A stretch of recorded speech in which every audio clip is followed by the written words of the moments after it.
Hello and welcome to Movies, Films, and Flicks. I am Mark Hoffmeyer, and joining me is a man who hates it when he has to drive from North Minneapolis to South Minneapolis. It's Nathan Lahay. I was expecting something really mean to introduce me at this one because this is a movie where like you can come out with anything. I was just like, ooh, what's he gonna do? Yeah, that was a good one. I love it. Before we get started, I have a question to ask. It's very important. How did Ellie not get hit by a car in this movie? There are like nine different scenes where she's just like in the middle of the road. It's like, "Argh." Well, here's the thing. It's- The only way I can say this and not just say plot armor is that, like, because I don't want to do that. So, but Christy Wilson Cairns and Edgar Wright repeatedly say in the commentary that Ellie is gifted.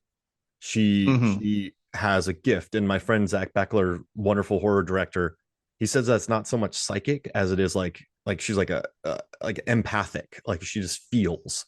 So I thought that was really Yeah. interesting.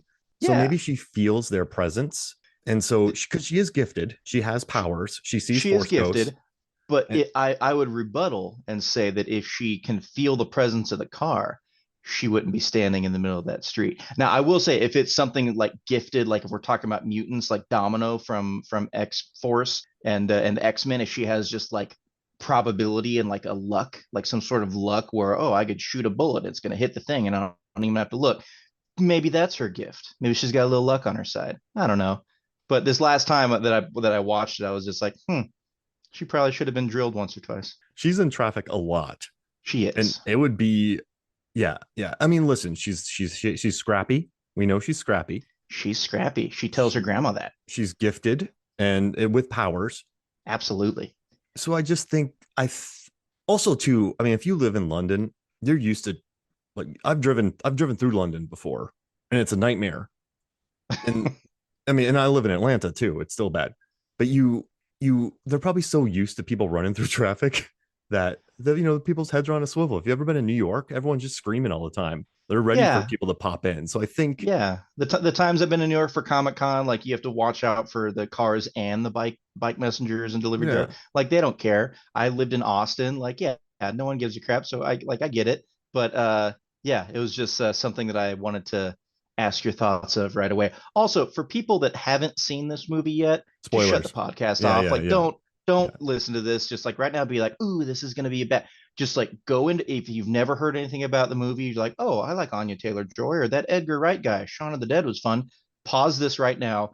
Go watch the movie because one thing that I loved about it, and my wife absolutely adores this movie too, is like, and we were talking about last time we watched it, is it's an interesting ride because you go into it and you're like, oh, this is a nice little like maybe a sweet lead, and it goes into she's going into the past, and this is like a nice sweet story, and it just starts taking turns. You're like, oh, it's this type of movie. Oh wait, oh, something else was introduced. Oh man, I didn't think this was going. And it was just a hell of a ride. I remember the first time I watched it, I was blown away because I didn't see half the stuff coming.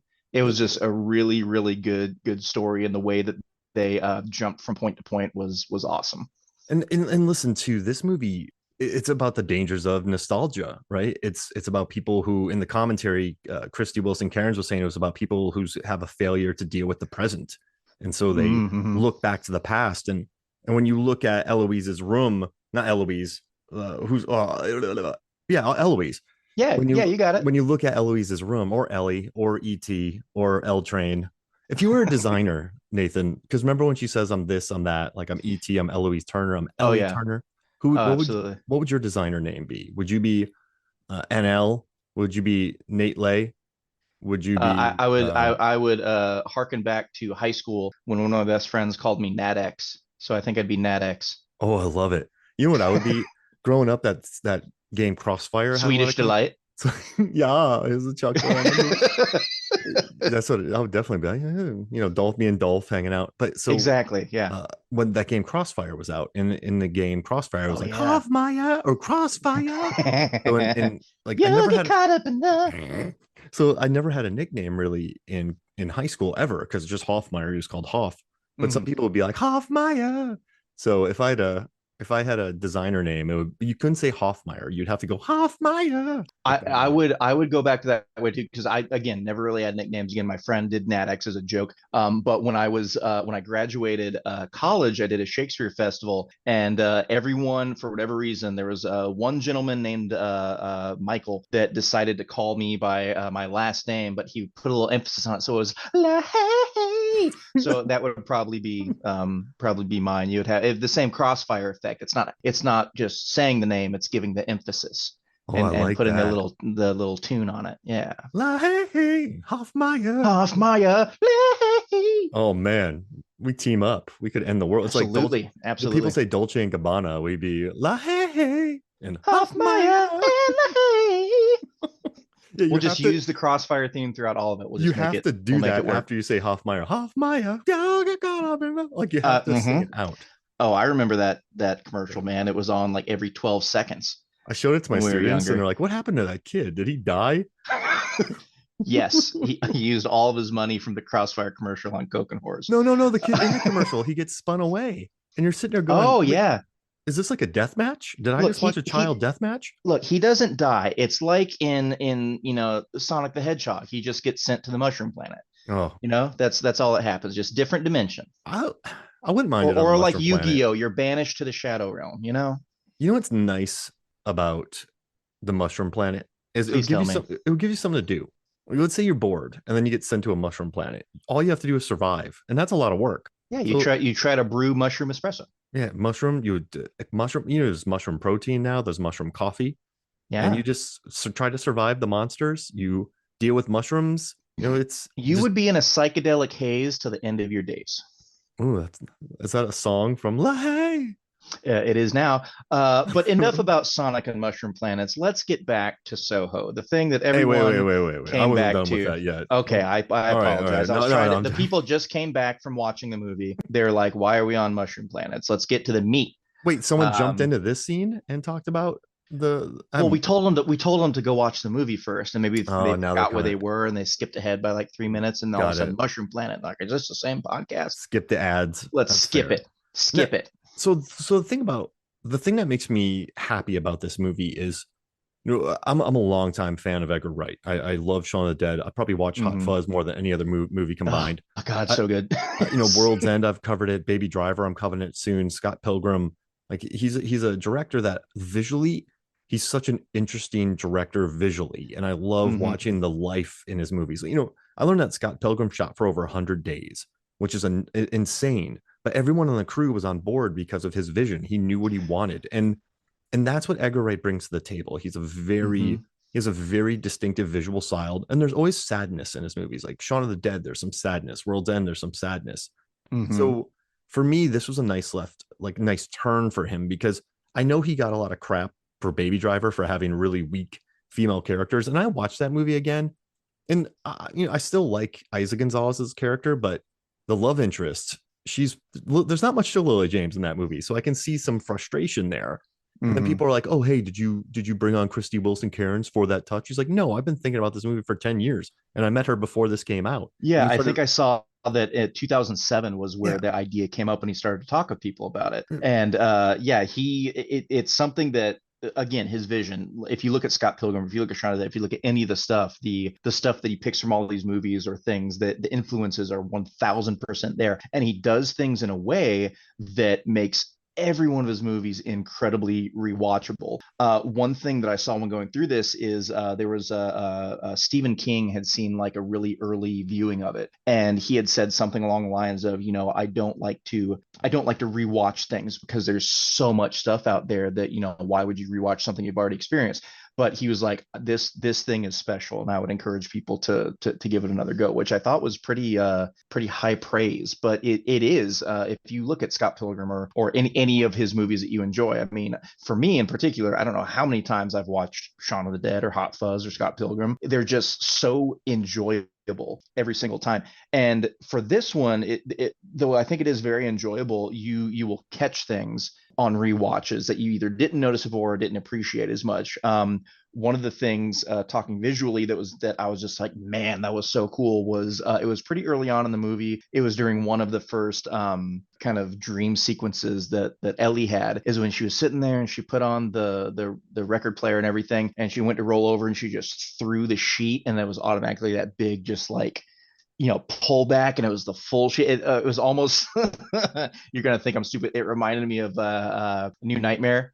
Yeah. Where just the sheets just kept going. But I was like, that's just cool, man. That's just like such a cool transition to go from one thing to the other and have it happen so fast that you get drawn into it right away. And that's one thing that I think that was one of my favorite shots of the movie, other than the dance scene, when they just had it kept having Ellie and Sandy just like bam, bam, bam, bam coming in and out. It was just so cool, visually stunning. I mean, listen, the mirror work is great. The mirrored staircase is great. By this point, I think we're almost too spoiled by Edgar Wright's visual shenanigans to, during the commentary, the lights go when the lights flash, they go with the music. I mean, this is a wildly difficult, technically, technically speaking, this was a very hard film to make, because he's so demanding with, not demanding, but he knows what he wants. And also too, like the music he picks for this. I mean, I love Wishing and Hoping, but I mean, Got My Mind Set on You. That's perfect.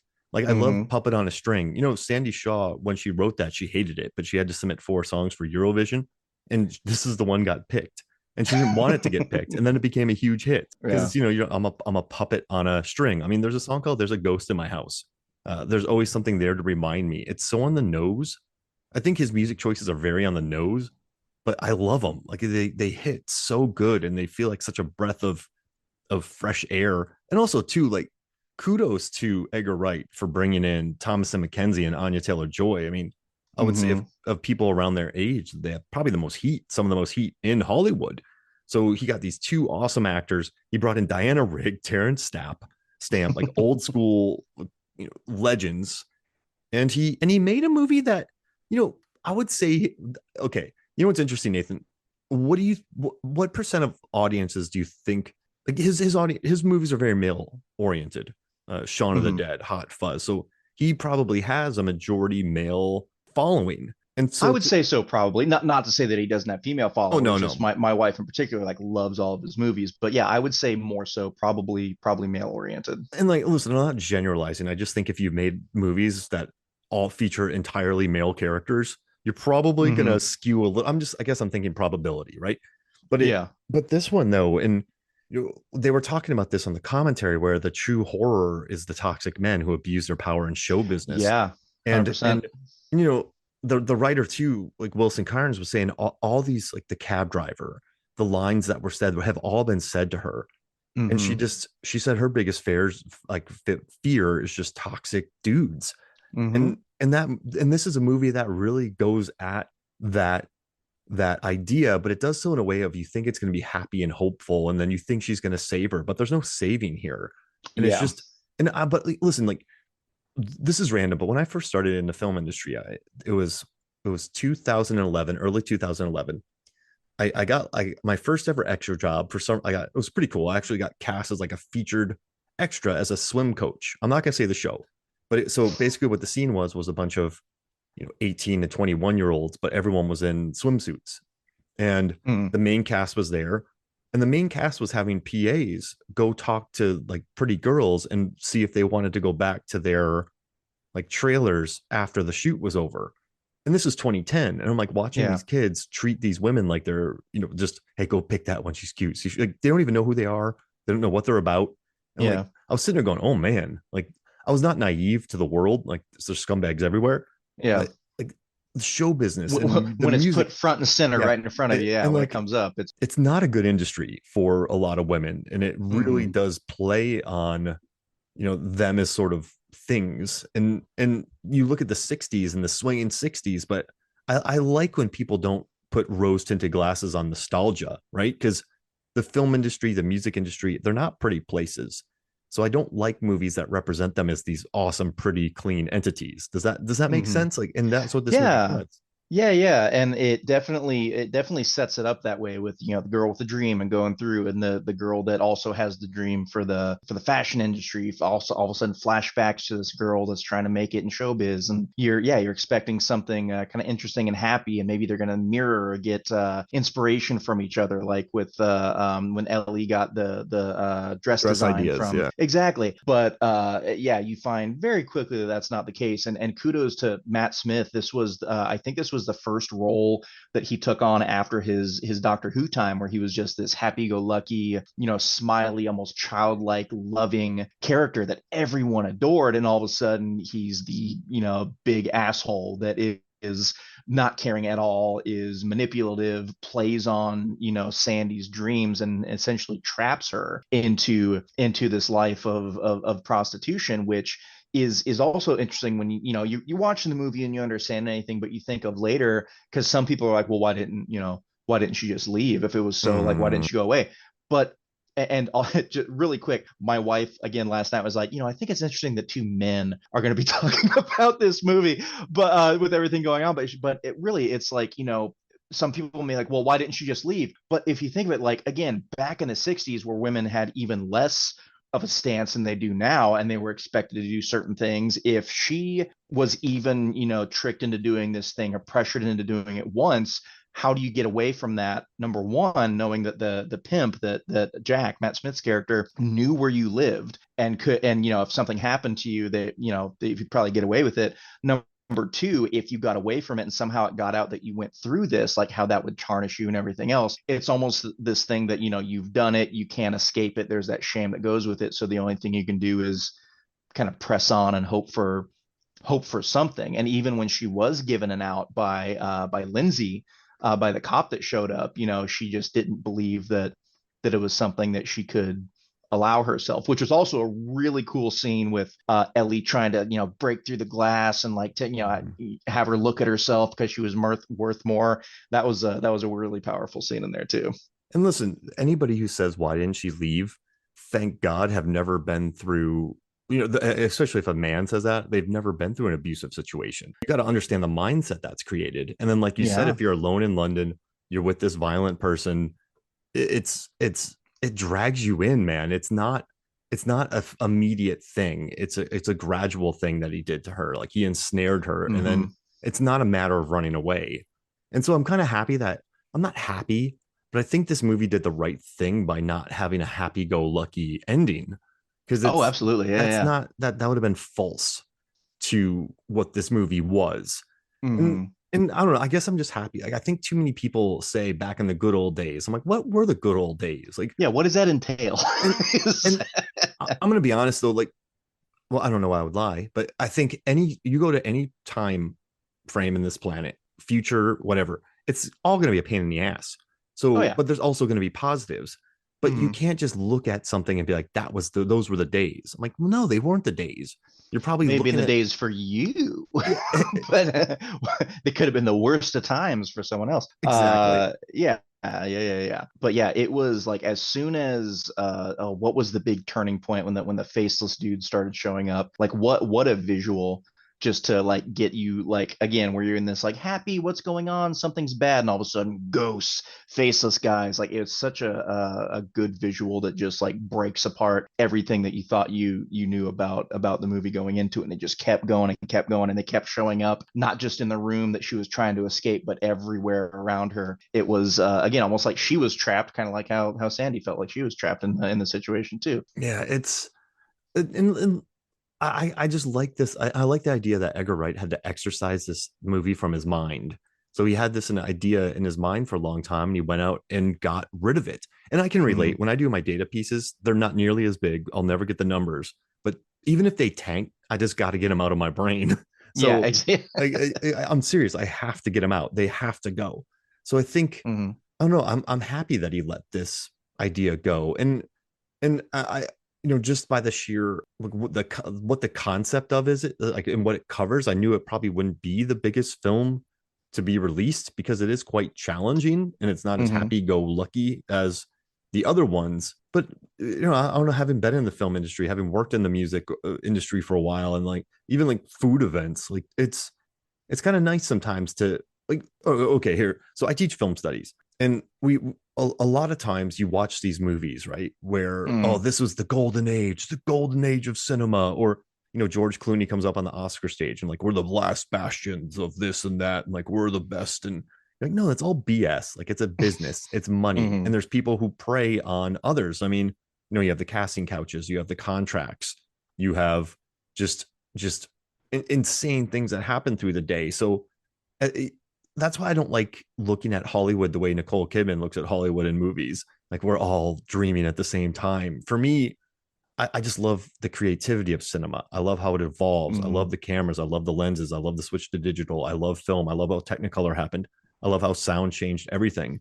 But I also look at it as a business, and and then it became very white male run, and money ruled the day. And so, as much as you want to look at Hollywood as this dream factory, there's a lot more nightmares in it Oh yeah. than dreams. And so it's fine to idealize Hollywood, right? And it's fine to look back at the 60s and be like, there was a lot of crazy things and good things that happened in the 60s and bad things. But I guess what I'm saying is just, yeah, never look at something like that was the bet. Those were the days. Like, no, they weren't. But you look at them nostalgically, and that's why.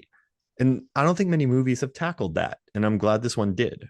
Oh man, you got really deep into something now. Oh, I know what I was going to say. Going back into like you how you love film and things changing and going through.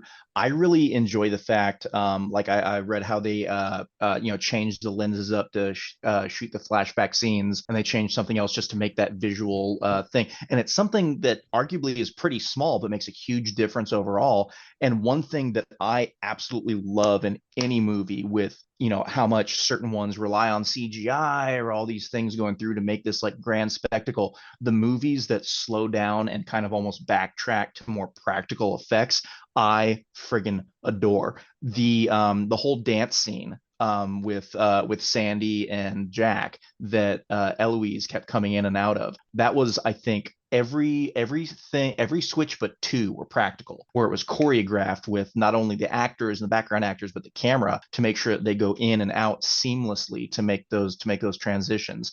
And I know there's a I don't know if it's in the extras on the DVD. I assume it would be, but there is a video out there that shows like a far shot of them just going through that whole choreographed dance scene and showing like when Anya Taylor-Joy and when Thomasin McKenzie go in and out, and it is awesome to watch. I watched it over and over and over again. But same thing with like practical suits. Like I always bring up Underworld, where the Lycans were all practical makeup and suits. You don't see that as often. People go to that CGI thing. So when there are things like the mirror tricks and all the other things to make these effects happen, I love it because it's something that kind of goes back to something simple yet so freaking effective. Well, I mean, I think that's what the best directors do. Let's look at, I don't care. I'm T1, right? Jurassic Park. Then let's go to Barbie. Let's go to Mm-hmm. Oppenheimer. Let's go to The Dark Knight. Let's look at Mad Max Fury Road, Last Mm-hmm. Night in Soho, Baby Driver. There's actually a lot of VFX in these movies, but Mm-hmm. they do everything practically, and then the visual effects aid work around it. So, Yeah, just Barbie, give it a little buff. yeah, Get a like little buff. Barbie's gigantic sets were built, and there was a lot of VFX, but they built the sets, they built the cars. And when you can have that, like Edgar Wright was talking about that in the commentary with the staircase, like they built the staircase, they hung a chandelier. He wants his actors to be in it, and he wants it to be practical. I mean, Mm-hmm. he put the actors of Scott Pilgrim in like a long boot camp to learn how to fight. So he wants his actors to be ready and to be prepared and to be able to perform. And I think that's I think that's what the greats do. I mean, look at Dune. Denis Villeneuve built gigantic sets. They went Mm-hmm. out to the desert to shoot their scenes as opposed to like a lot of green screen. So yeah, I mean, Yeah. it takes more time, and it's a beast. But I think that's something that Edgar Wright really stresses. But I also love about him is I think I would be a filmmaker like him, because when so I've listened to all of his commentaries. There's a billion of them, and it literally there's a billion. I'm not even exaggerating, Nathan. But you you learn that what he does is he has an extensive rehearsal period, and in that rehearsal period the actors can be like, hey, what about this line, what about that line, what about this, what about that. They can pitch in as much as they want, and then everything, if anything changes, it changes right then and there. But during the shooting process, he's like, hey, we rehearsed this. We're moving. We're shooting. We're going to get a lot of coverage. These are going to be crazy days. So I'm not going to deal with, this dialogue would be better then. So he gets Mm-hmm. everything figured out in rehearsals. He listens to the input of his actors, and then they go shoot. But once they start shooting, they're not going to sit there and question the script. So he can move. And that's why he can do what he does with the budget he has and the days he has, is because it's all shooting. It's just Mm-hmm. moving. And I like that about him. I think actors like working with him. He wants to make a good movie for audiences, and I adore that about him. So yeah, I mean, this is the same thing. We talked about the dances, the mirrors, the lighting. It's gnarly. And Chung Hoon Chung is one of my favorite cinematographers. The dude shot Old Boy. He shot Lady Vengeance. He shot Thirst, which I think is one of the greatest looking horror films ever. He shot Stoker. He shot Me and Earl and Dying Girl, which I love. Then he went to Handmaiden. He shot It. Like, it looks great. Hotel Artemis, he shot. That looks great. And then he did Last Night in Soho, which I really admire. He shot Uncharted and Obi-Wan Kenobi, and those look horrifyingly bad, but I'm not going to blame him for that. You can't, shit gold every single time. Yeah, It's exactly. you have to lay out a turd every so often to kind of even it out. I don't think it was his fault, though. I think when he works with excellent filmmakers, he creates art. Mm-hmm. And yeah, but yeah, I mean, dude shot Handmaiden. Like, the guy's an incredible cinematographer, and he he had to use every trick in the book here, but he does it, and I love it. Let me ask you this, because this was I know when Edgar Wright first started looking into it, the casting and everything. Like I saw something. He's like he saw what was it, The Witch with Anya Taylor-Joy. He's like, I want her, and he knew like from the very beginning, like talked to her, met her, pitched it to her, but she was initially supposed to be Ellie. That would have been such a different movie if you had her and Thomasin McKenzie switched, not just for I mean, I think Anya Taylor Joy.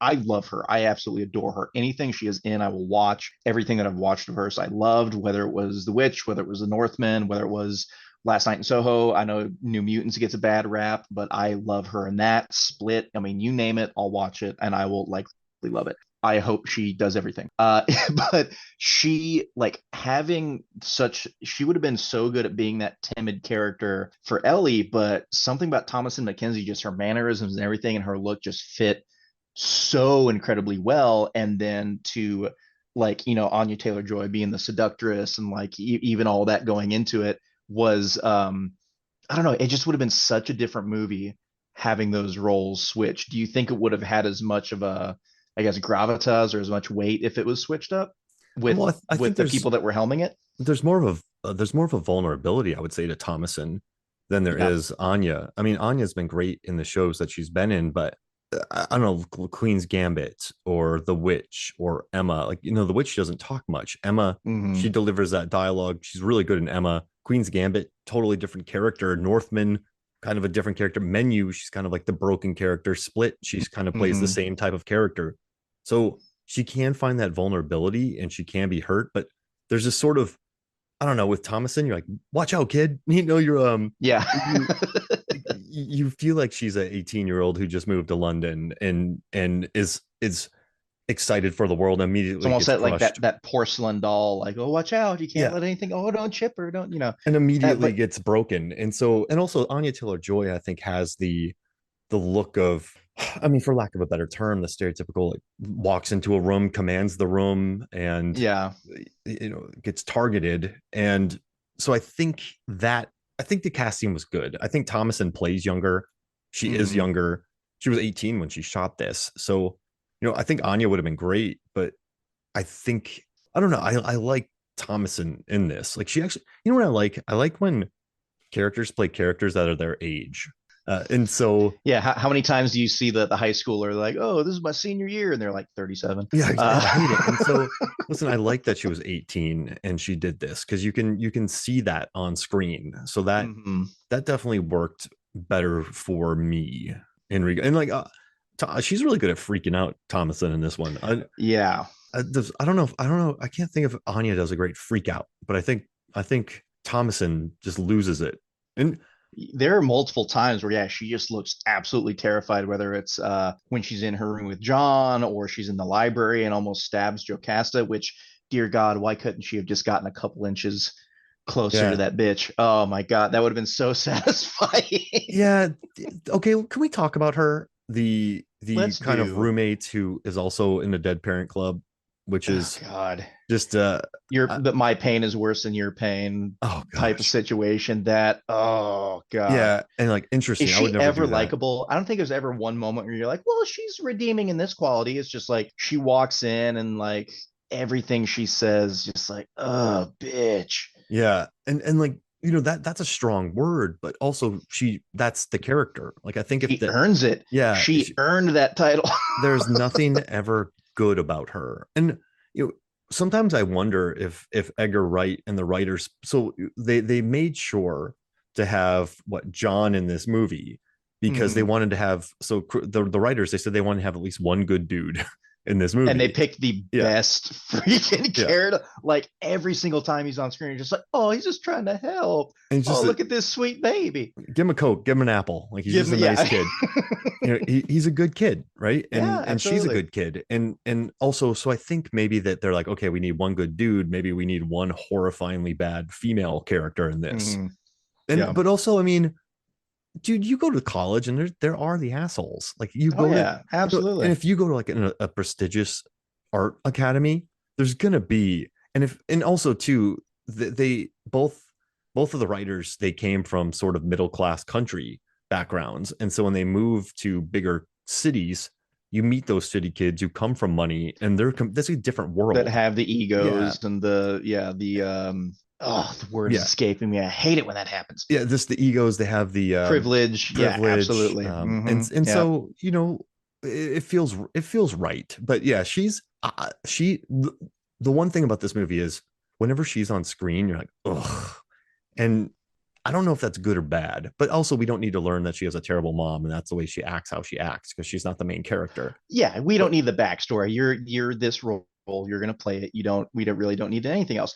One thing that I thought was interesting. I don't know if you saw this or if it was in the commentary. They slightly changed the ending mhm, when Ellie was like having her big thing and she goes back and there are the two girls that are like, oh my god, so brave, so brave. Which I don't think they're altogether horrible people or even nice people. I think they just kind of go with the flock, kind of like it's almost the Mean Girls yeah, that's what people do. mindset. And initially they were gonna have Ellie go back and hug Jocasta, like, oh my god, we're friends now. And that rubbed test audiences way wrong. So they changed it and didn't have that embrace. And I was like, good. Like there's nothing redeeming that we saw in that character in the entirety of the movie in any instances that would have been like, oh, she's kind of a good person. I'd believe that. So you kind of want to see Ellie succeed and not necessarily Jocasta fail, but not get the recognition from teachers or even the main character of like, oh yeah, all is forgiven. It's just kind of a I'm doing what I was supposed to do here and I'm showing my talent and you're kind of showing your colors and drifting into the crowd. So I'm very glad when I saw that. I was like, initially I was like, why would they even consider making them embrace? And I was like, I'm very glad they didn't do that. No, because it's not earned, and that would have Yeah, left not at me all. annoyed in the theater. So they cut her out, and then they also did reshoots where they added more John. So they added more John because he didn't get enough to do in the beginning. Oh, so it's really funny. And during the commentary, Edgar Wright is talking about it, and he's like, "There's reshoots and additional photography." He's like, "People do reshoots when they need to reshoot something when it's not good. We did additional photography where we didn't reshoot anything. We just added additional photography." Does that make sense? So he's like, "I Nothing don't we want." did sucked. We swear. We Yeah, promise. We yeah. just needed to. We needed to. Elevate certain things and embellish. And yeah. And I love that Jocasta that's the name because Edgar Wright's mom said that if he was a girl, she would have named him I did Jocasta. see that. Yeah. I did see And so he that. mentions that, and it's and I like that he talks about a few things, and I guess they had to add the scene where Eloise pukes because everyone's like, she just drank poison tea, like why would she choose, now she's fine, so they did the yakking scene, She and only drank a little bit. You can exactly. forgive that. Come on now. And then the garlic bit they made sure to add. So then it's like, oh, this house smells like garlic. So you can't smell the dead, rotting corpses that are melting the plywood. behind Well, my Well, house. Mrs. Collins said something in the middle of like that first thing when she was there. She's like, "Oh, this is that, that, but in the summer you got to let those windows or like open up the Oh drains because it yeah. it gets to like stink really bad." And I was like, I didn't see that beforehand because again, people, if you haven't watched it yet, pause it right now. Three, two, one. It's because of the bodies that are the floorboards and the walls. And I Oh was like, man. oh, that's a cool little thing. And yeah, just the little bits that they threw in there to be like, oh, this is, here's a hint, here's a hint. I don't think I caught anything my first viewing of it to be like, oh, maybe this is where it's going. But going through again, you're like, oh, there's the thing. Oh, there's the thing. And I know that there was something just at the tail end that people had asked Edgar Wright about. It was when Ellie's in there with Mrs. Collins, and she's like, "Oh, you got a couple pieces of mail," and she goes through, and it shows her going through the mail, and it shows the name Alexandra Collins on there to kind of give that away. But it's just kind of a throwaway thing. They don't focus on it too much until the actual twist and the revelation happens, and then Ellie looks down and sees the name. And I think someone was just like, "Why would you put the twist before the twist, like so close there, like people would get it?" And he had referenced movies of just like, "Oh, well, as you're going through, I put it in there for like the more eagle-eyed viewers that they start to get super excited about like, oh, this is gonna happen now. I know it's coming, and like really amping it up and getting them like jazzed for it to happen and kind of doing that. So it's not, it wasn't to throw anything away necessarily, but if you're making a movie, I'm sure you want people to pay attention and look out for those things. We're in the era of the MCU. You're always looking out for the Easter eggs and what can I find and what can I catch for anyone else. So I thought that was an interesting move because the next viewing when I went through it, I was like, oh, how did I not see that?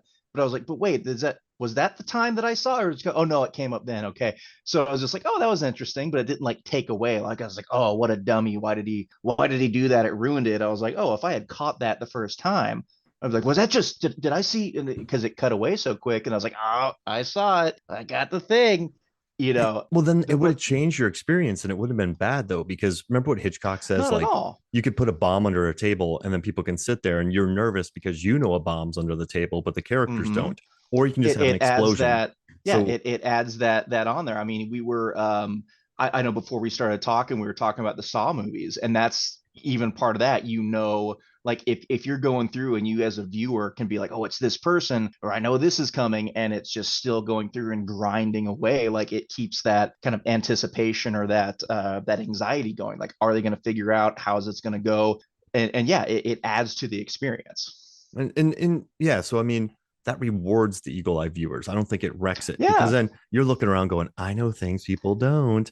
And Oh, dude, I one of don't one of my favorite things, one of my favorite movie experiences for going into something that I knew was going to happen before it happened, and it wasn't quite an eagle eye thing. It was just because I'm a huge comic nerd. Was going into the Winter Soldier, the second Captain America movie, knowing that. But people, if you haven't watched Winter Soldier, pause it right now. If knowing that Bucky was the Winter Soldier, I was just like, when the fight was happening, I was like looking around the theater, just like rubbing, rubbing the armrest of my seat, just waiting for that reaction. And yeah, it's that it's not a pride thing, but like if you know something is coming and you're the only one in a theater of what 200 people that don't know this thing is coming, you're just waiting to see that reaction, and it doesn't disappoint. So I mean, that could have been something where he was just like, if it happens 20 seconds before, you have like five people in the audience looking around really quick, seeing if anyone else, saw that thing. But it's, yeah, it adds that element, which can be really fun. I agree. I don't think it took anything away. and I do remember watching this. Megan looks over at me and was like, she already knew that Diana Rigg was the older Anya Taylor-Joy, and she just said that Mm-hmm. to me. I went, "What?" And then, like, I was like, "How'd you know that?" She's like, "I don't know, I just knew it." But it still didn't wreck anything for me because listen, Diana Rigg is incredible in that scene Mm-hmm. where she gives the tea to to Eloise, and it's and just watching her, she got the character, and also too, it's a tragic hero. I mean, not a hero, tragic villain. I mean, she still tries to kill Eloise. She stabs the nicest guy on the planet right in the gut, John, Yeah. Mm-hmm. Mm-hmm. and she did kill all these men, and she's going to kill again.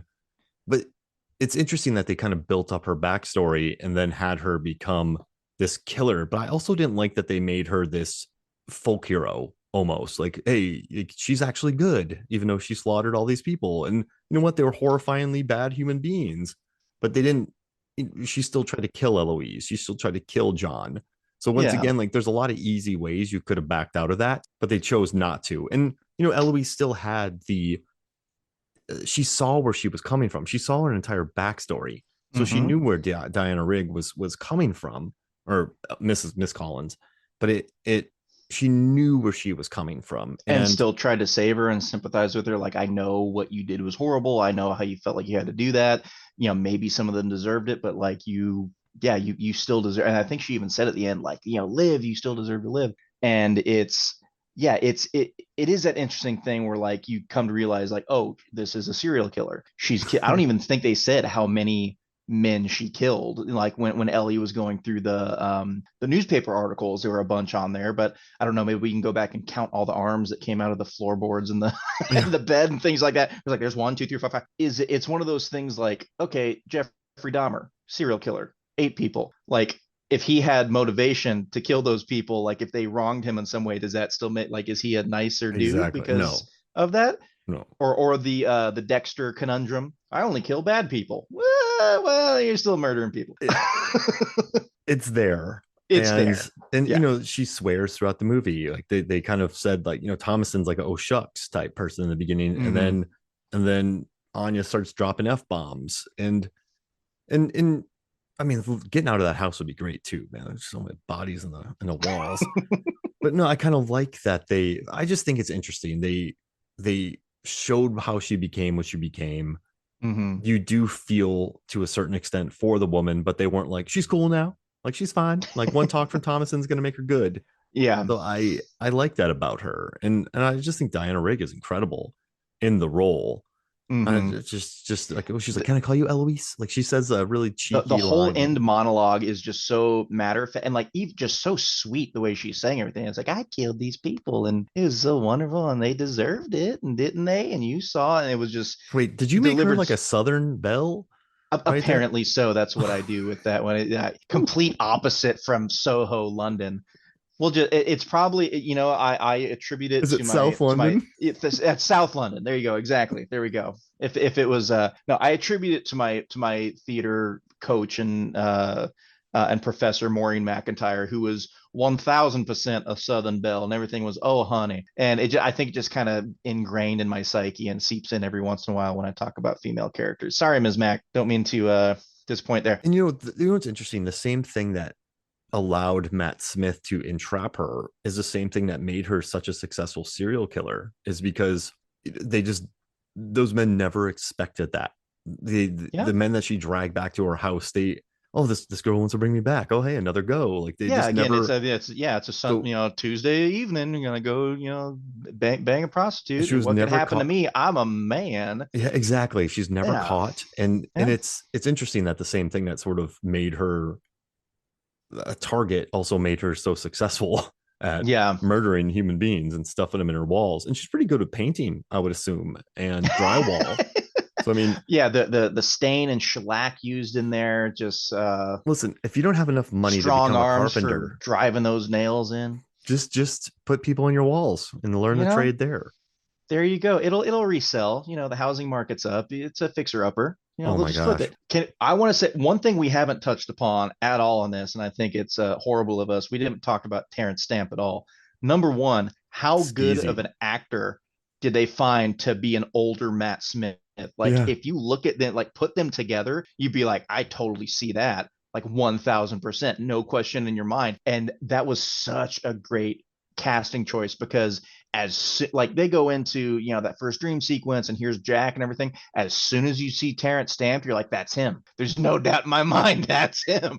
That's the old Matt Smith a-hole. And so when it comes up that it's not him, and there was that quick scene with, like, I think it was gentleman number 5 in the credits where he gave Sandy that out. It's one of those, so it happens so quickly it's almost forgettable. Then when it comes up there, I was like, oh, it is this guy, and it flashes back. You're like, oh crap! Like again, that was such a good moment for that reveal. But man, yeah, Terrence Stamp was just a shoe in for an old Matt Smith. Holy crap! Wait, so when you saw Sam Claflin and his smile and the way he looked, I was like, oh, okay, that's Terrence Stamp. Did you not did you still think that was a Matt Smith? Didn't hit me at all. The Oh very wow. first time, yeah, the very first time I watched it, I was just like, oh, here's this guy. And at first she was like, oh, you must be a cop and going through all that stuff. I didn't believe him that first time because everything was like so crappy happening and it just kept like building on that heap of turds. I was just like, oh, what's this guy gonna do? Like everything else is so bad. Is he gonna again play on this dream or this hope for escape and all of a sudden just like take her legs out? I was like, there's no way anything as good is coming from this guy. So when it came back, I was just like, oh, he, holy crap, that was right. I like completely wrote him off in that one scene because he didn't show up again. So I didn't expect Mm, anything to come of him. got it. So I love that you can watch these movies and just see different things when you're watching it and Mm-hmm. interpret it differently. And what else haven't we even touched on in this movie? We've covered the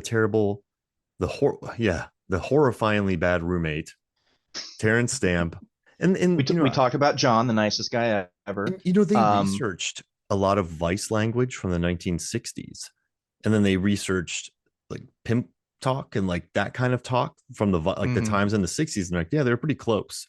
So the way that he was saying things were quite similar to some of the slang used by like the Vice Squad in the 60s there in Soho, Oh yeah. which I thought that was, I mean, of course, that's Edgar Wright and the writers there, like doing as much research as humanly possible. Mm-hmm. No, like, and also too, like, I love the decorations in her room. You think about Breakfast at Tiffany's, the poster, but then you think about the horror, like the wildly bad racism in Breakfast at Tiffany's in that movie, and like the themes of it. And so, but the look is iconic. And so I Mm-hmm. think when you think about the 60s, you think about looks. And it Mm-hmm. was, listen, it was a stylish time. I was actually going through with my students and I was talking to them about the 60s and how Dr. No really changed cinema. And you could go on location to shoot. You could have a license to kill. You didn't have to, if a guy was out of bullets, you could still shoot him. You could drink all the time. You could, like hook up with women, wear suits. So after Connery did that, you just had this very like iconic stylistic time in Hollywood with Steve McQueen and just people looking great on screen. Mm-hmm. So I don't know where I'm going with that. Let's Well, see. I'll The jump in glitz on and the that one glamour of with the 60s, I going guess. into yeah Yeah. the glamour of And like, everything oh, going into Breakfast it. at Tiffany, the dress There from you go. Breakfast Yeah, at yeah, yeah. Tiffany's. Yeah, yeah. I will say, did you look into and I don't know if Edgar Wright in particular has an obsession with Bond, but all of his movies have elements of that. This one in particular, where when it flashes back that first time, you have Thunderball that's up there right away, and they have the things where she orders a Vespa, and they have two, not one but two Bond girls, previous Bond girls that are cast in the movie. It was Yeah. Diana Rigg and her name's escaped me right now, The but mom or the grandmother. there was so much in there, and even you have like even Timothy Dalton and Pierce Brosnan, former Bonds that are cast in his earlier movies. Like I don't know if he's just like widely out there like, yes, I love everything about Bond and going into it, but that was something when I was looking up little tidbits about the movie that they had all kinds of little things in there to kind of give reference and a shout out to a lot of things Bond related. I mean, the 60s like Bond hit the world hard in the 60s. It really did Mm, transform action. It transformed like, the way people dressed. Like people wanted to be James Bond, which isn't great. hmm. I mean, they Um, still do to an yeah, extent. yeah, Yeah. and I guess people just wanted to have that life. So that was a huge part of the 60s. And I mean, also, I mean, you look at Hot Fuzzy as Timothy Dalton. Dalton. Hmm. In World's End, they have Pierce Brosnan. Hmm. In Shaun of the Dead, do they have a Bond in that one? I don't know. I don't think they had a Bond in it. Now I'm thinking like was Bill Nighy in any Bond movies because now I I'm a just think that he's slasher. in everything. I love when he comes. I'm a slasher. What? But yeah, I think he just loves Bond. But I mean, it's really hard to separate. I do think it's very hard to separate Bond from the 60s if you're just talking about style or Yeah. like super. So if we're just talking about like superficial looks, you can't really separate. Like, yeah, you would just as iconic as the Breakfast at Tiffany's poster. So I think, yeah, you got to have Bond to represent the glitz and glamour of the 60s. And especially in London too. Yeah. Yeah, exactly. Oh, yeah, good point. Yeah, but yeah, I mean, but once again, that goes back to the research. I mean, both the writers lived in Soho. They knew Soho. They know how to shoot Soho. So I just said Soho a lot. But once again, it's Edgar Wright though. Like the guy thinks things through on a molecular level, and he moves so fast that they can get all that footage. And I know I went in deep earlier about the industry, but I like that, man. Like I tell my students all the time, it's a business, guys. Like this isn't, if you want to get in this industry, you're going to realize fast that money is involved, and there are a lot of Mm-hmm. people who aren't great in this industry.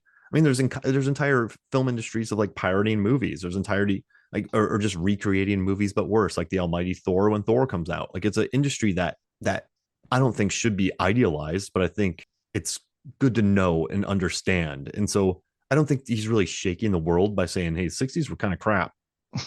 I like that they, but you can't solve. I don't like it when people go, the movie doesn't solve any issues, and it's like, how is a movie it's supposed to it's solve not, yeah, it's not misogyny? trying Like to. yeah, Yeah. and but people are like, oh well, this movie has this, and I'm like, ugh. If you're expecting a movie to solve some grandiose like, oh, I'm gonna watch this movie about Africa and why didn't it solve world hunger? Like that's not its job. Like the jobs of movies is to entertain people, number one. And yeah, if it highlights certain things that need to be highlighted, then great. If it makes people think a certain way or change their viewpoint or whatever, like awesome. I'm sure that the writers and the directors maybe hoped that happened here or there. But yeah, if someone's expecting a movie to change a gigantic real world problem, then that's just come on now. Yeah, Come on now. exactly. Yeah, and Come but on. people write that though. They're like, they're not gonna. It doesn't figure things out. Like, how's it gonna figure it out? Like, why didn't the Black Eyed Peas song "Where's the Love" make world peace? Like, who knows? But it, I don't know. It's just sort of, it's just We are sort the of, world. I mean, they tried that what in the 80s. That didn't work. yeah. And but listen, like, I think Michael Jackson's like, doesn't matter if you're black or white, or gigantic movies, right? That at least try to add in a broad message that is Hmm. quite, if someone like a big movie tries to add in a broad message that hits at least 50,000 people, let's say 50 million people see it and 50,000 people go, huh, that's an interesting point, right? Hmm. That's not bad. But there's a movie that came out last year that I really love. It's called Women Talking. Sarah Paula directed it. Polly directed it. But it's such a it covers the issue. Like there's a really great speech about how boys grow up the way they do and watching them become who they become, and these people talking about these issues. And I think it's a great film, but it's such an art house movie, and it didn't really make any money, and it wasn't distributed, and a lot of people who I know it who watched it already feel that way that the movie's talking about. So it's plain, even though it has some beautiful speeches that I would love for people to hear, it's such a niche movie that I feel like it's not going to find the audience that it wants to find. So Yeah. sometimes you just got to add a super broad message in a big release film to at least get people going, huh, that's Yeah, interesting. exactly. If there's a movie about an abusive relationship or how to get out or what a woman goes through and it shows just like the grittiness of it and it has Florence Pugh or like a giant cast or a giant director and so it's seen a lot more. I mean, they may not like, make that the big, like hammer it in point of the movie. It may be an entertaining, something. It may be the next True Lies. I don't know. But if there is, like you said, 50,000 people that see that relationship on screen and see how destructive it is or whatever and they do any sort of parallels to themselves and be like, oh, this isn't good. I mean, yeah, if I'm sure that there are plenty of filmmakers that go into a movie process hoping that certain things are seen and taken away that can change someone's lives, but that's not all movies by any means. Again, people that are making movies are trying to entertain people and trying to make money, but for the ones that come into it, this could very well be one of them. How a girl gets trapped in by a guy and can't get out of it, and leads her to do all this stuff. Maybe that'll resonate with someone. And just incept an idea in their minds. Yeah. Just put that idea in there. And yeah, I listen, I love movies that go out there and really swing for the fences, but a lot of those just remain art house movies that won't attract the masses. And Mm-hmm. I would love it if more people watch Colossal with Anne Hathaway, because I think it's a really great look at alcoholism. And also Jason Sudeikis is scary in that movie as the quote unquote nice guy. Like I wish people would watch that. And I wish I a haven't night watched it. I'm gonna watch it now. I wish a quote unquote nice guy would watch it and be like, oof, oof, like maybe I'm not nice. What So have it's I been doing with my life? yeah, exactly. And I don't know, but I think yeah, I think this movie did a good job of, and also too, like the three-act structure and it's not quite strong. Like I know Eloise comes into town, then she starts getting the dreams, and then they turn, but it doesn't feel like a one, two, three act structure. There are elements of it, but I don't know. I like how they sort of mess with the genre, and I like that it feels somewhat fresh. But I do think that lack of an ABC, there is an ABC structure, but it's not as pronounced, maybe hurt the box office a little bit. But I mean, his biggest hit is Baby Driver, and that's also probably his most commercial film. I Yeah. don't think he made this movie expecting it to be a gigantic hit. He couldn't have.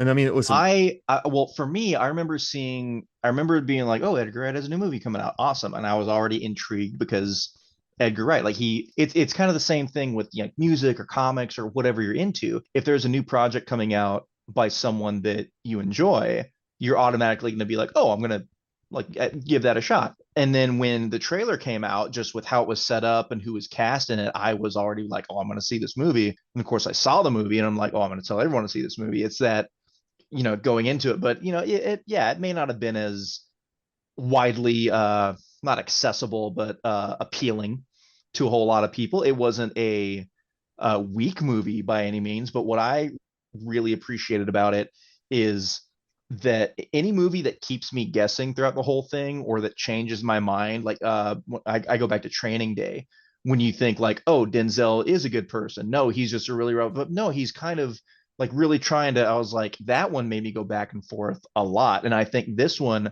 was one that had me kind of do that too, as far as like, who's the bad guy? What's going on? What's with these ghosts? Oh, it's got to be this. It's this over here. And then, of course, with the big real reveal at the end that I didn't see coming. I guess your wife is smarter than me. I thought it was great. So this is one that I definitely recommend to people watch. Not only because it's visually stunning, but it had me like kind of spinning in certain moments, like what's going on? and you know How what is it gonna end up? I don't pick up on a lot of things the first time I watch movies because I don't want to sit there and stare at every detail on the screen. I kind of let movies wash over me. So Mm-hmm. I did pick up on the Claflin thing. For the most part, I do miss a lot of those because if you're staring at the screen looking for clues, you're not immersed in the world. So, Mm-hmm. and when you watch an Edgar Wright movie too, it's the sights and sounds are like the sounds are just as important as the sights. So you want to enjoy the music, you want to enjoy the editing, like you just want to be in it. And Mm-hmm. so, yeah, I don't think I would have picked up on that either. But no, man, I dig it. I'm glad we talked about this. Yeah, it's a good one. I know it was one that as soon as I watched it, I think I texted you like pretty quickly afterwards. Like, did you see this movie yet? It's like, yeah, I really dig it. Is this something you want to do about it? I'd like to talk about it. It was a really good one. And yeah, you're always on board with things, goofy or not, that we come up with. I mean, hello, we did a Royal Rumble of action stars. So yeah, it's always a good one. I think this was kind of one of our milder episodes. It was kind of Well, you can't riff on this one too much. not a whole lot. Like, yeah, we'll get people pissed off at us. We don't want to do that at all.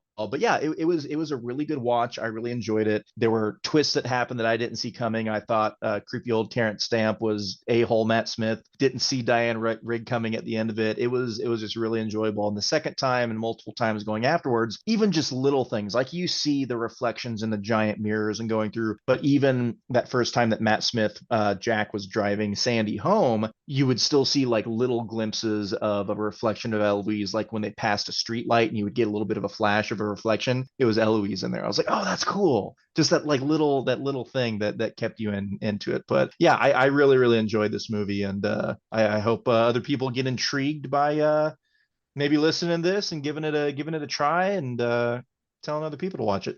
Right. And then, okay, so before we get out here, we're going to do a quick thing. We're going to do the Thomasin McKenzie and Anya Taylor-Joy draft. I'll Oh let you go first gosh. pick.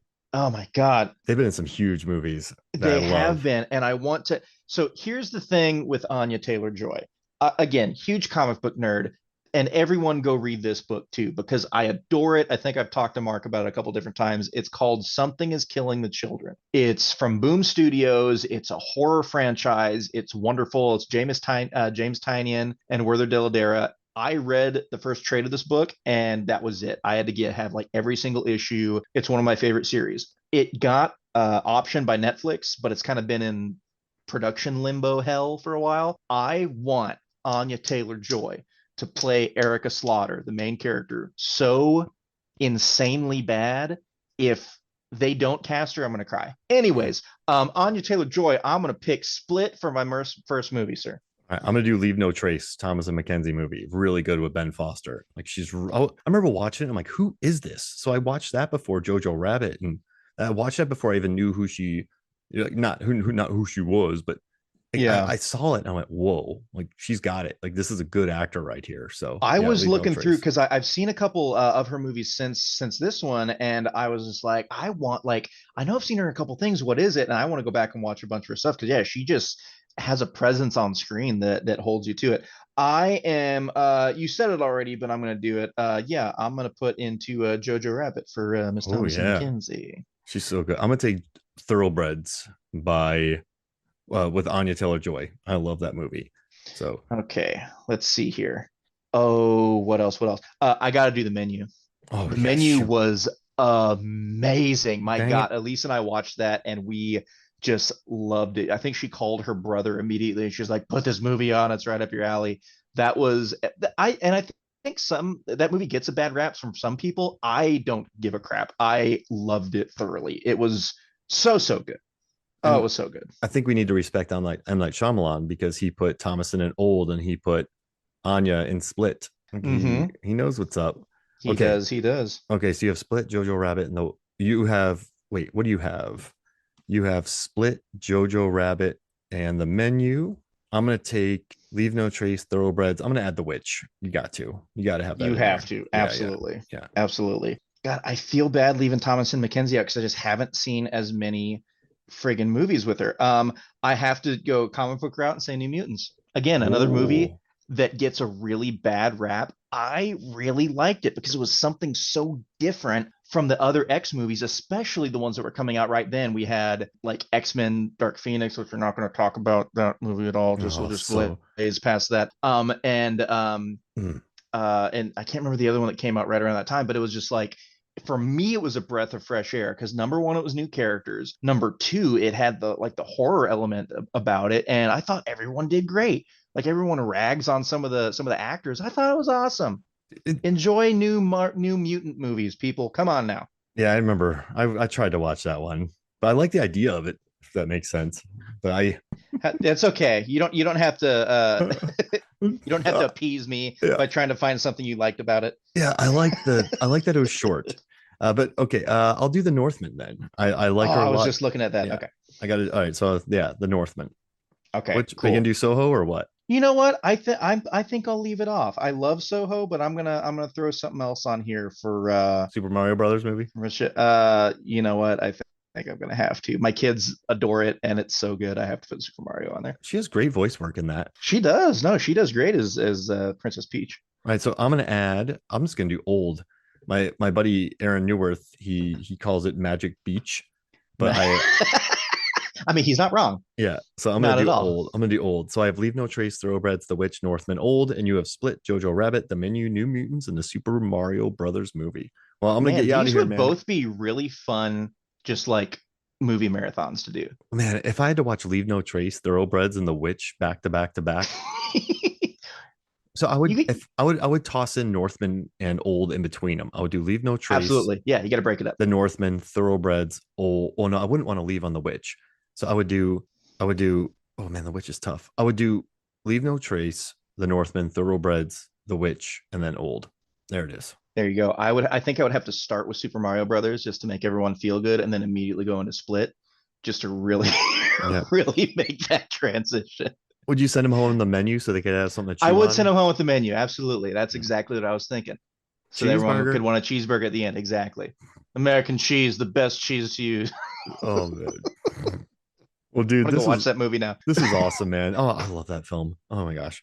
Thank you for joining me, dude. This was awesome. Absolutely And no. I'm always happy to get the call and plan a date, and I get excited to watch the same movie over and over again, so we can chat about it and just see what comes out. I'm very happy we didn't riff too much and go way off the beaten path on this one because we've done it plenty of times before, I'll remind you about Predators and the John Yeah. Lovett Scout. I'm very glad we didn't go that route with this This movie. this listen, man, I know I have tact, and I and also, but I really wanted to tackle the nostalgia. I really wanted to tackle the Yeah. industry. Like that's, I've seen it. I mean, in any industry, it's the same thing.